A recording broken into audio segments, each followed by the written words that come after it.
returning back to Muscat, I'm told there's another must-see wadi, where three enterprising brothers have found a way to do what, until recently, was almost unheard of: organic farming in the desert.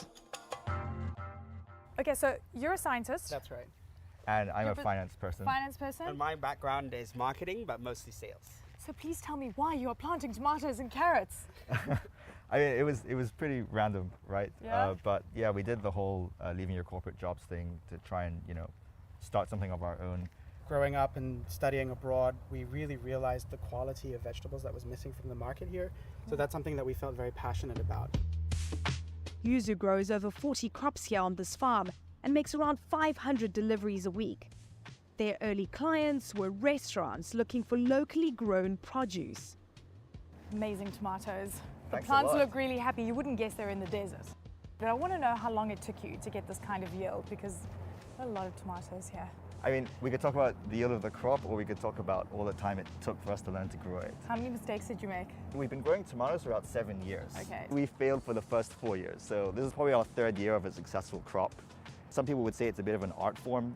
Agriculture is an art form. People don't get that. It really is. I mean, just the way that you nurture a plant, the way you prune it, to really make sure that everything is super efficient. The brothers pride themselves on their high standards, which has gained them the US Department of Agriculture's organic certification.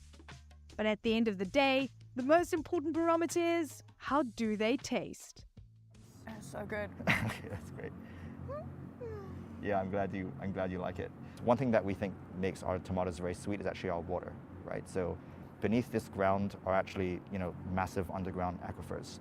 And water has a lot of minerals that basically, can actually add to the soil. The thing that's also really interesting is that you don't want plants to be too comfortable. So sort of like humans. They like to suffer a little bit, don't they? That's right, Yeah? exactly. So I guess like people, you have to exercise and you have to challenge yourself. Plants are the same thing.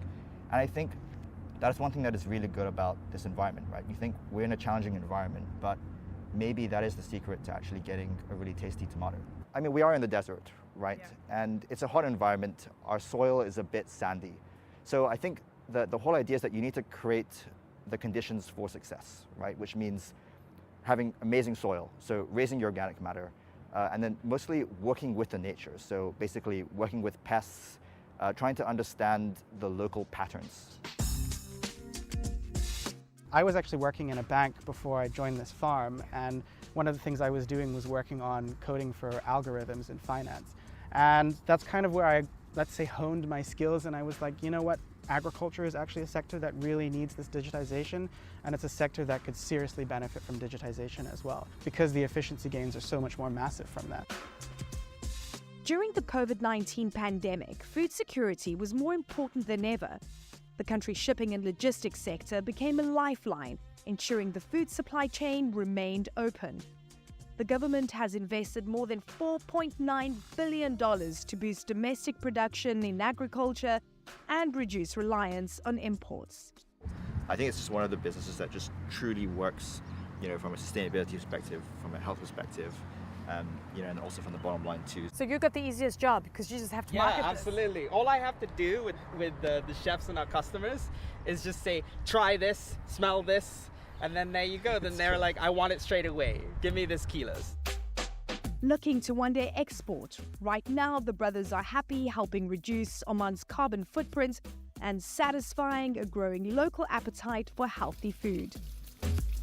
What Greek women do is that we cut straight into the salad bowl. Yes, you don't have uniform pieces, but that's the beauty of eating a salad.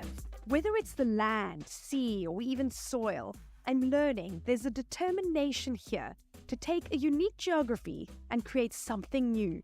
It's all part of Oman's mission to become an international player in sustainable trade. What? And my mission is to make a delicious salad. Dig in.